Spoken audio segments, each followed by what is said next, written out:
मेरी ये बात जरा ध्यान से सुनना, शायद आप लोगों को समझ आए। मैं बात कर रहा हूं उन लोगों की जिनके एक डाइवोर्स हो गया है, वो दूसरी शादी की तरफ मूव कर रहे हैं। मैं बात कर रहा हूं उन लोगों की जिनका दूसरा भी डाइवोर्स हो गया है, जो मूव कर रहे हैं तीसरे रिलेशनशिप की तरफ। तो अब आप देखेंगे कि ये लोग जो हैं, जो एक डाइवोर्स हो गया, फिर उसके बाद दूसरा डाइवोर्स हो गया, या फिर एक शादी जिनकी नहीं टिकी, या फिर वो एक शादी से दूसरी शादी पर जा रहे हैं, ऐसे लोगों के लिए ये बात मैं बोलने जा रहा हूँ। इन लोगों को ना पैटर्न समझ नहीं आ रहा, इन लोगों को यूनिवर्स की एल्गोरिथम समझ नहीं आ रही। इन लोगों को जो दूसरों में देख लिया वही अपने जीवन के अंदर चाहिए। आपको एक चीज समझ लेनी चाहिए कि ये जो जीवन है, ये जो नियति है, ये आपको गृहस्थ जीवन नहीं देना चाहती। उसके बावजूद भी आप किसी को ढूंढते हैं, किसी को फाइंड आउट करते हैं, आप सोचते हैं कि उनसे हमारी शादी हो जाए।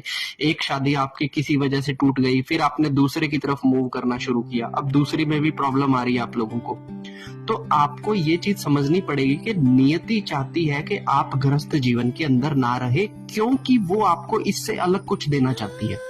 लेकिन हम लोगों की है ना एक इंटरनल ऐसे जिद हम लोग लेकर बैठे हैं कि भैया हमको तो शादी में ही रहना है, हमको तो शादी। आप लोगों को किसी भी तरीके से शादी के अंदर रहना है, तो आपसे जब मैं बात करता हूँ तो सब लोगों का यही होता है कि मेरा लाइफ सेटल हो जाएगा, मैं खुशी चाहता हूँ, मैं खुशी आप एक बात मुझे बताइए, अगर शादी में रहने का मतलब खुश होना होता तो जितने शादीशुदा लोग हैं ये खुश होते ना। लेकिन आप एक चीज सर्च कर लेना, अपनी तरफ से आप फाइंड आउट कर लेना, सर्वे कर लेना कि 90% शादीशुदा लोग दुखी जीवन ही जी रहे हैं।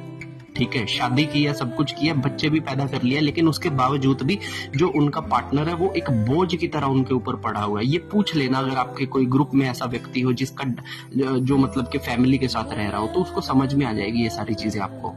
तो नियति आपको क्या देना चाहती है और आप किस रेस के पीछे भाग रहे हैं, ये आप लोगों को समझ आ ही नहीं रहा है। आपकी एक शादी टूट रही है तो दूसरी के पीछे जा रहे हैं, दूसरी जा रही है तो तीसरी के पीछे। अरे समझ जाइए, रुक जाइए, समझ जाइए, ये नियति आपको देना चाह रही है। ये नियति कह रही है कि मैं तुम्हें गृहस्थी नहीं देना चाहती, तुम्हें कुछ और लर्निंग्स करनी है अपने जीवन के अंदर, लेकिन आप अपनी जिद को नहीं छोड़ रहे। सब शादी करके बच्चे पैदा कर रहे हैं तो आपको भी करने हैं। ये जो डिफिकल्टी है ना आप लोगों की लाइफ के अंदर, इसको समझने की कोशिश करो। ये बहुत एक डीप चीज है, बहुत कम लोग इसको जोड़ पाएंगे अपने साथ। हर हर महादेव।